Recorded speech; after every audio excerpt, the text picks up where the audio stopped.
30 साल ओमान में टॉयलेट साफ की। 30 साल। एक उम्र होती है 30 साल। आज मेरा घर बन गया है तमिलनाडु के मेरे गांव में, पत्थर का बहुत बड़ा घर। पर वो घर मेरा नहीं है, वहां रहने वाले लोग मेरे नहीं हैं। मेरा सगा बेटा, जिसके लिए मैंने अपनी जवानी इस रेगिस्तान की रेत में दफना दी, वो मुझे एक अजनबी मानता है। वो मुझे सिर्फ एक चलता फिरता बैंक समझता है।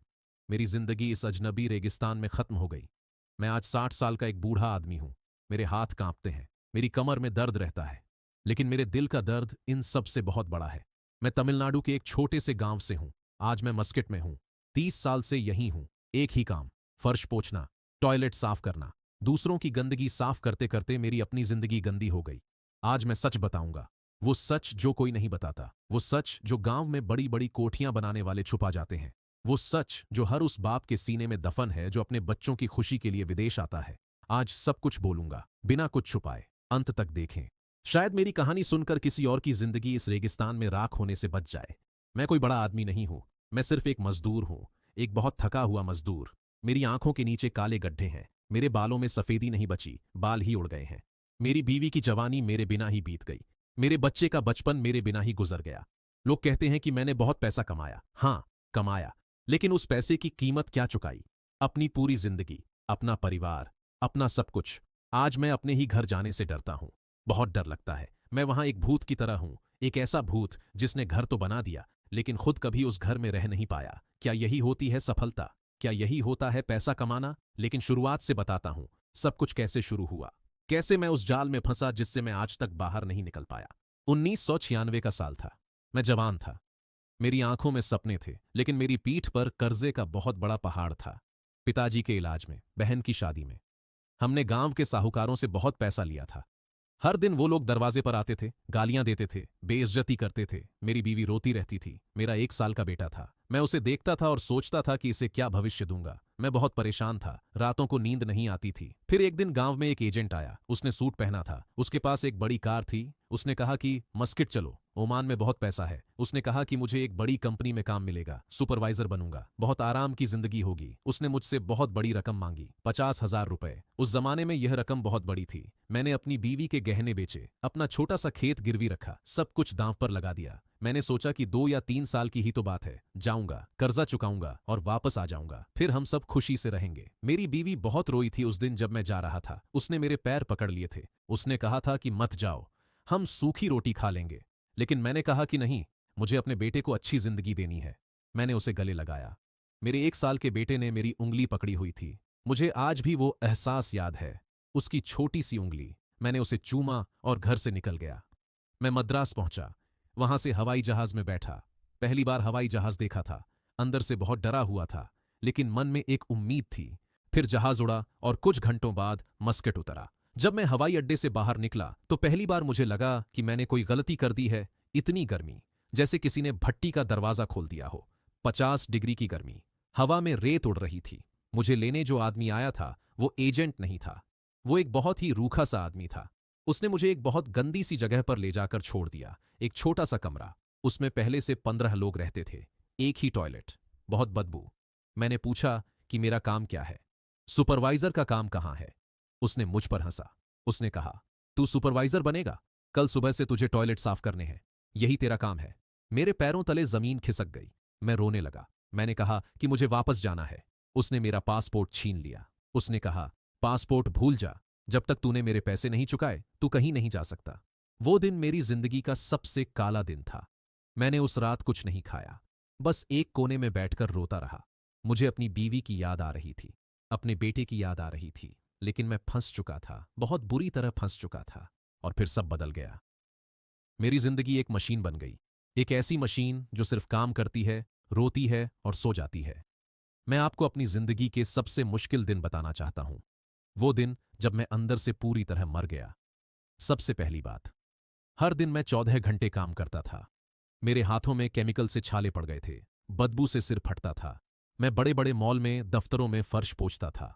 लोग मुझे ऐसे देखते थे जैसे मैं कोई कीड़ा हूं। कोई मुझसे बात नहीं करता था। मैं बस अपना सिर नीचे रखता था और पोछा लगाता रहता था।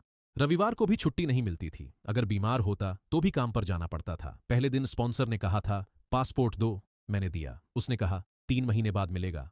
30 साल हो गए। आज तक वो असली पासपोर्ट मेरे हाथ में नहीं आया। स्पॉन्सर कहता था काम करो या जेल जाओ। मैं डर जाता था, बहुत डर, हर दिन डर। एक कमरे में 15 आदमी, गर्मी में 50 डिग्री, ऐसी नहीं, पानी गंदा, यही जिंदगी थी मेरी।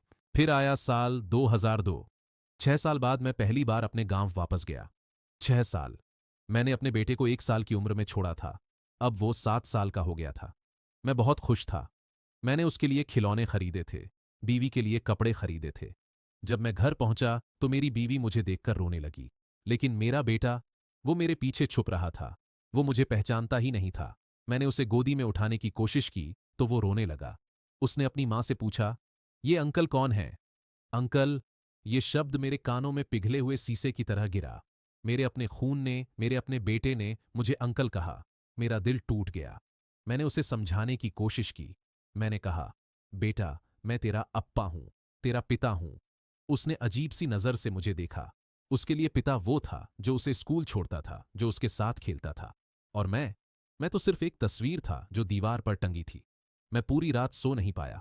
मैं बाहर आंगन में बैठा रोता रहा। मैंने किसके लिए ये सब किया? फिर छुट्टियां खत्म हो गईं। मैं वापस मस्कट आ गया। फिर से वहीं टॉयलेट। साल बीतते गए। 2009 का साल था। मैं काम पर था, मुझे गांव से फोन आया। मेरे दोस्त ने कहा कि मेरी मां बहुत बीमार है, डॉक्टर ने कहा है कि वो बचेंगी नहीं। मैंने अपने स्पॉन्सर के पैर पकड़े। मैंने कहा, मुझे जाने दो, मेरी मां मर रही है। उसने मुझे धक्का दे दिया। उसने कहा, अभी काम बहुत है, 2 महीने बाद जाना। मैं रोता रहा, गिड़गिड़ाता रहा, लेकिन उसने मेरी एक नहीं सुनी। 2 दिन बाद फोन आया। मेरी मां गुजर गई। मैं नहीं पहुंच सका। जिस मां ने मुझे जन्म दिया, मैं उसे आखिरी बार देख भी नहीं सका। जब मैं कई महीनों बाद वापस गया तो सिर्फ राख थी। मैंने उस राख को अपने माथे से लगाया और चीख चीख कर रोया। क्या फायदा ऐसे पैसे का? मैं एक बहुत बुरा बेटा साबित हुआ। मैंने 2011 और 2018 में बस कुछ दिनों के लिए घर का चेहरा देखा। हर बार जब मैं जाता, मुझे लगता कि मैं अपने ही घर में एक मेहमान हूं। पिछले साल मेरे बेटे की शादी थी। मैंने बहुत कोशिश की कि मैं जाऊं, लेकिन मेरा वीजा खत्म होने वाला था। मैं अपने ही इकलौते बेटे की शादी में नहीं जा सका। मैंने नहीं देखा। स्पॉन्सर ने छुट्टी नहीं दी। मेरी बीवी ने वीडियो भेजी। मेरा बेटा दूल्हा बना था, सब हंस रहे थे। और मैं मस्किट के अपने गंदे से बदबूदार कमरे में एक छोटी सी फोन की स्क्रीन पर यह सब देख रहा था। मेरी आंखों में आंसू थे। मैंने फोन फेंक दिया। मैं जमीन पर गिर पड़ा और बहुत रोया, अकेले में, बहुत रोया। कुछ महीने पहले मेरे बेटे को बच्चा हुआ, मेरा पोता। फिर से वही वीडियो कॉल। मैंने अपने पोते को स्क्रीन पर देखा। मैं नहीं था वहां। मैंने स्क्रीन को चूमा। और उस दिन मुझे अपनी जिंदगी का सबसे बड़ा सच समझ में आया। मैंने अपना पूरा परिवार खो दिया है, सिर्फ कुछ ईंटों और पत्थरों का घर बनाने के लिए। डर लगता है हर दिन, अकेले मरने से, वापस जाने से, यहां रहने से। अब मैं यहां हूं, 60 साल का बूढ़ा। अब क्या? अब मेरे शरीर में ताकत नहीं बची है। मेरे घुटने जवाब दे चुके हैं। मेरी कमर झुक गई है। लेकिन काम तो करना पड़ता है। हर दिन मैं वही काम करता हूं, सफाई करता हूं। मैं जो भी कमाता हूं उसमें से थोड़ा सा किराए में जाता है, थोड़ा सा खाने में, बाकी सब मैं गांव भेज देता हूं। मुझे अपने लिए कुछ नहीं चाहिए। मैंने जो घर बनाया है वो बहुत खूबसूरत है, संगमरमर का पत्थर लगा है, लेकिन उस घर की ठंडी हवा मुझे कभी नसीब नहीं हुई। मैं आज भी बिना एसी के एकदम घोंटू कमरे में सोता हूं। जब मेरी बीवी मुझे वीडियो कॉल पर घर दिखाती है तो मैं दीवारों को देखता हूं और सोचता हूं कि इन दीवारों को बनाने के लिए मैंने अपने शरीर का कितना खून सुखाया है। एक एक ईंट मेरी एक एक दिन की जुदाई से बनी है। बीवी कभी कभी फोन करती है। अब वो रोती नहीं है, कहती है पैसे भेज देना, बच्चे बड़े हो गए। मेरा बेटा अब 31 साल का है। वो मेरी इज्जत करता है, लेकिन सिर्फ इसलिए क्योंकि मैं एक एटीएम मशीन हूं। उसके लिए मेरे पास कोई जज्बात नहीं है। हम वीडियो कॉल पर बात करते हैं तो ऐसा लगता है जैसे दो अजनबी बात कर रहे हों। मुझे अपने आप पर बहुत गुनाह महसूस होता है हर दिन। क्या करूं? वहां नौकरी नहीं थी, यहां कम से कम पैसा है। अब क्या? मैं क्या सोचता हूं? मैं अब पूरी तरह से थक चुका हूं। मैं हमेशा के लिए भारत वापस जाना चाहता हूं, लेकिन सच कहूं, मुझे डर लगता है, बहुत ज्यादा डर लगता है। मुझे अपने ही घर वापस जाने से डर लगता है। मैं वहां जाकर क्या करूंगा? उस बड़े से पत्थर के घर में मेरा कोई अपना नहीं है।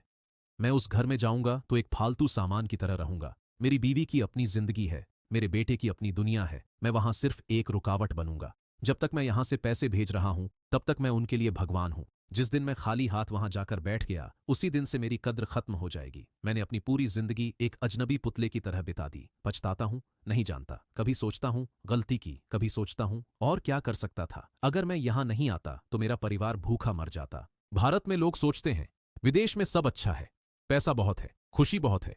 सब झूठ है। बाहर की दुनिया एक बहुत बड़ा छलावा है। यहां पैसा है लेकिन खुशी नहीं है। यहां इमारतें ऊंची हैं लेकिन इंसान बहुत छोटा हो गया है। झूठ है। यहां दर्द ज्यादा है, बहुत ज्यादा दर्द। जो यहां हैं वे जानते हैं हम सब एक जैसे हैं, अकेले, टूटे हुए, लेकिन मुस्कुराते हैं। हम दिन भर काम करते हैं, गालियां खाते हैं और रात को अपने छोटे से कमरे में जाकर अपनी बीवी बच्चों की तस्वीर देखकर चुपचाप रो लेते हैं और फिर अगले दिन सुबह उठकर एक झूठी मुस्कान के साथ फिर से काम पर चले जाते हैं। कमेंट में लिखो, तुम क्या सोचते हो? क्या मैंने सही किया? क्या मैंने गलत किया? अगर तुम भी मेरी तरह इस दर्द से गुजर रहे हो तो अपना दर्द बांटो, चैनल सब्सक्राइब करो और कहानियां आएंगी, उन लोगों की कहानियां जो इस भूल भुलैया में खो गए हैं। और भी सच सामने आएंगे, फिर मिलेंगे।